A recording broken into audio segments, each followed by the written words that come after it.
Well, funding's part of it. And I think there's also just motivations. I'm interested in why things happen.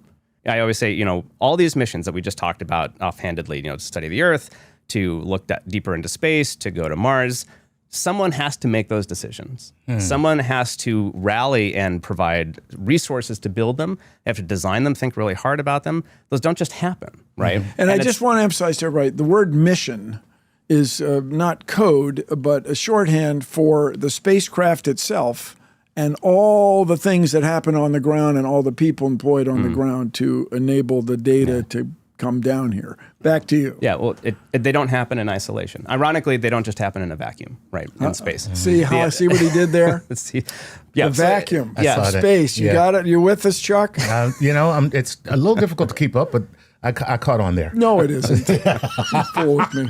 Go ahead, please, Casey.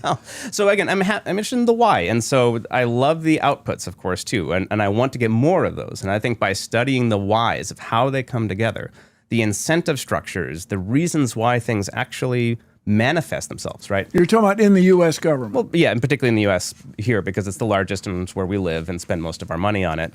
How does this idea that this forms as like some sparking neurons in one scientist's brain end up cascading to build something multi-billion-dollar spacecraft out of metal and silicon and what have you, and then launch to a different planet and return this data and discover something completely new? Wow. It's that process from Neuron to building the spacecraft that I think is so valuable, but also fascinating. It's like physics. Why do things happen? You try to model why that happens to understand it better.